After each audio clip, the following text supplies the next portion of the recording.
अस्सलाम वालेकुम, welcome to my channel फूडलिशियस। आज मैं आपको सिखाने जा रही हूँ भिंडी फ्राई। इस रेसिपी के लिए हमें चाहिए आधा किलो भिंडी, जिसको अच्छे से धोने के बाद हम एयर ड्राई कर लेंगे।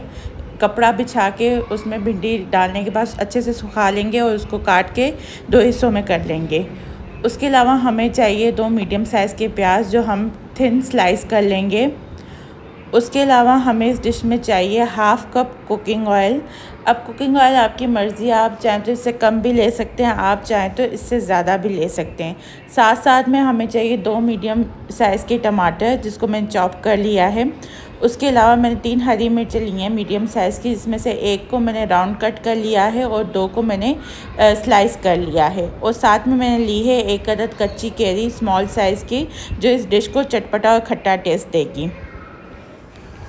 अब हम एक बर्तन लेंगे, एक फ्राई पैन ले सकते हैं आप, या कढ़ाई ले लें। उसमें आप कुकिंग ऑयल डालें। कुकिंग ऑयल आप अपनी मर्ज़ी के हिसाब से डाल सकते हैं, लेकिन आधा किलो भिंडी के लिए आधा कप, छोटा सा आधा कप कुकिंग ऑयल लाजमी लगता है, उसको अच्छे से क्रिस्पी फ्राई करने के लिए। आप चाहें तो इससे कम भी कुकिंग ऑयल यूज़ कर सकते हैं। हम इस स्टेज पे कुकिंग ऑयल को अच्छे से गरम करेंगे, लेकिन हमने इसको फुली गरम नहीं करना, लेकिन इतना गरम होना चाहिए कि जब हम इसमें प्याज डालें तो इसका कुकिंग प्रोसेस फ़ौरन ही स्टार्ट हो जाए। जब ऑयल हमारा गरम हो जाएगा तब हम इसमें प्याज डाल देंगे। इस स्टेज पे फ़र्स्ट ऑफ़ ऑल हमें इन प्याज़ों को सौते करना है। सौते वो स्टेज होती है जिसमें प्याज़ों का पानी ड्राई हो जाता है ऑलमोस्ट, और वो फ्राइंग की तरफ जाने लगते हैं। फ्राइंग की तरफ जाने से पहले हम या तो उसका टेम्परेचर कम करने के लिए कुछ और चीज़ ऐड कर देते हैं, या फिर हम जो है प्याज को ऑयल से निकाल लेते हैं। जब आप देखें कि आपके प्याज इस स्टेज में पहुंच गए हैं कि उन प्याज के कॉर्नर्स लाइट ब्राउन होना शुरू हो गए हैं, तो आप समझ जाएं कि आपके प्याज सौते हो चुके हैं। और आप अब इन प्याज़ों को निकाल के किसी और बर्तन में रख लें, या फ्लेम ऑफ करके अलग कर लें। लेकिन इस प्रोसेस के दौरान आपको प्याज को बार बार हिलाते रहना है, कहीं पे भी नहीं छोड़ना, और साइड से भी सारे प्याज उतारते रहना है, क्योंकि अगर हम प्याज को हिलाते नहीं रहेंगे तो ऑयल के गर्म होने की वजह से कहीं से वो ब्राउन और कहीं से वो डार्क ब्राउन हो सकते हैं। इसलिए इक्वल हीट फ्लो की वजह से हमें प्याज को अच्छे से हिलाते रहना है, और जब वो सौते हो जाएं तो उनको अलग से निकाल देना है। अब रिमेनिंग ऑयल जो हमारे बर्तन में बचेगा, उसमें हम आधी कटी हुई भिंडियाँ डालेंगे, और हम इन भिंडियों को भी अच्छे से दोनों साइड से फ्राई करेंगे। आपको ये चीज़ ध्यान में रखनी है कि सारे प्रोसेस में आपको लो से मीडियम आंच के दरमियानी आंच ही रखनी है। ना हम यहाँ पे आंच ज़्यादा रख सकते हैं, ना ही हम आंच कम कर सकते हैं। अगर हम आंच ज़्यादा रखेंगे तो हमारी सब्ज़ियाँ जल जाएंगी, हम आंच कम करेंगे तो हमारी सब्ज़ियाँ पकने में काफ़ी टाइम लेंगी। आप देख सकते हैं कि मैंने अच्छे से भिंडियों को भूनने की कोशिश की है, ऑयल में उसका मॉइस्ट, उसकी लेस ख़त्म करने की कोशिश की है। भिंडियों को बीच में काटे इसलिए जाता है कि उसकी जो लेस है वो ख़त्म हो जाए, जो कि दोनों तरफ फ्राई होने से ही होती है। अब इस स्टेज पे जब भिंडियाँ हल्की सी ब्राउन होने लगेंगी, हम इसमें कटी हुई हरी मिर्च शामिल कर देंगे।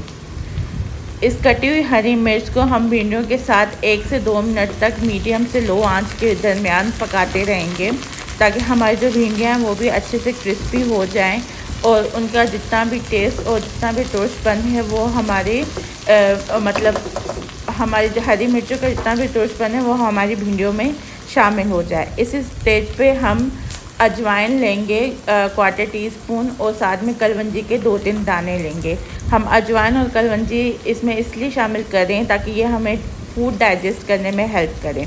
और उसके साथ साथ हम शामिल कर देंगे कच्ची कैरी।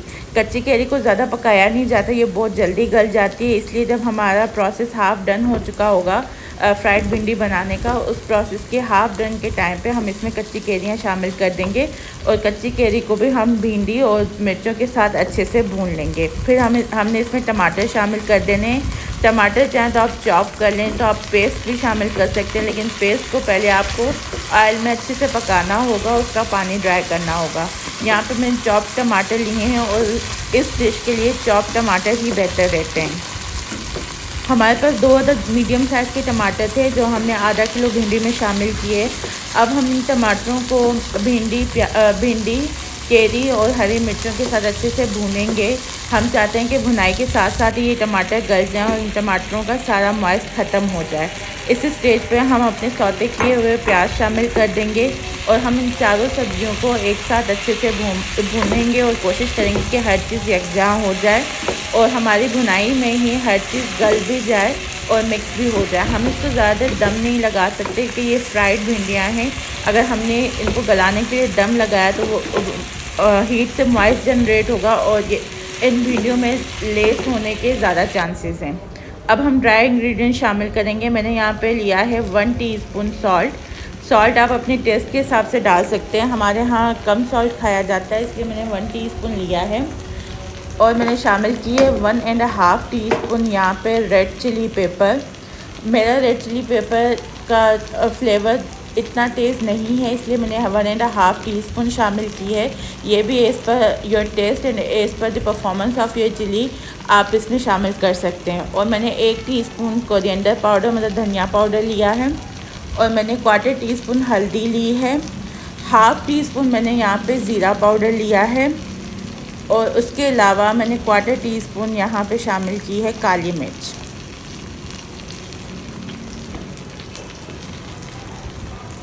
इस स्टेज पे हम अपने ड्राई इंग्रेडिएंट्स को अपनी सब्ज़ी के साथ अच्छे से भूनेंगे और फ्लेम को हम लो कर देंगे। हम नहीं चाहते कि हाई या मीडियम फ्लेम की वजह से हमारे मसाले जलना शुरू हो जाएं।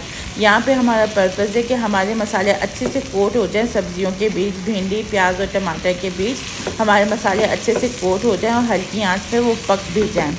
हम अच्छे से अपनी सब्जियों और अपने ड्राई इंग्रेडिएंट्स को भूनेंगे यहाँ पे जब तक हमारे टमाटरों का मॉइस्ट ख़त्म नहीं हो जाता। और हमारी कोशिश यही रहेगी कि हमारे मसालों का टेस्ट हमारी सब्जियों में अच्छे से आना शुरू हो जाए। इस स्टेज पे अगर आपको कोई भी चंक टमाटर का मोटा या साबुत नज़र आता है तो अपने स्पैचुला या स्पून की मदद से उसको आप मैश करते जाएं। हमने टमाटरों का पेस्ट नहीं बनाना लेकिन हमें उनको कच्चा और रॉ फॉर्म में भी नहीं रखना। इस स्टेज पे हम सिर्फ 2 मिनट के लिए अपनी भिंडियों को लो फ्लेम पे दम लगाएंगे ताकि हमारा मसाला अच्छे से पक जाए। 2 मिनट पे दम के बाद हम दोबारा से मीडियम टू लो फ्लेम के बीच वाली फ्लेम में अपनी भिंडियों को भूनना शुरू करेंगे। इसका रीज़न ये है कि दम के दौरान स्टीम की वजह से अगर कोई मॉइस्ट जनरेट हुआ है तो वो भी ड्राई हो जाए। ये प्रोसेस सिर्फ 10 से 15 सेकंड्स का है, इससे ज़्यादा का ये प्रोसेस आपको नहीं करना। इस स्टेज पे हमारी भिंडियाँ मुकम्मल तैयार हैं। हमारी भिंडियाँ गल भी चुकी हैं और वो तैयार भी हो चुकी हैं। तो अगर आप चाहें तो जिस बर्तन में आप अपना डिश को डिश आउट करना चाहते हैं उस बर्तन में डिश आउट करने के बाद आप इसमें हरा धनिया शामिल कर सकते हैं। मेरे पास हरा धनिया नहीं था तो मैंने शामिल नहीं किया। ये मेरी डिश का फाइनल लुक है और ये तवे की चपाती के साथ बहुत मज़े की लगती है। अगर आपको मेरी रेसिपी पसंद आई है तो प्लीज़ लाइक शेयर और सब्सक्राइब कर दें और बेल आइकन को भी दबा दें। Thank you.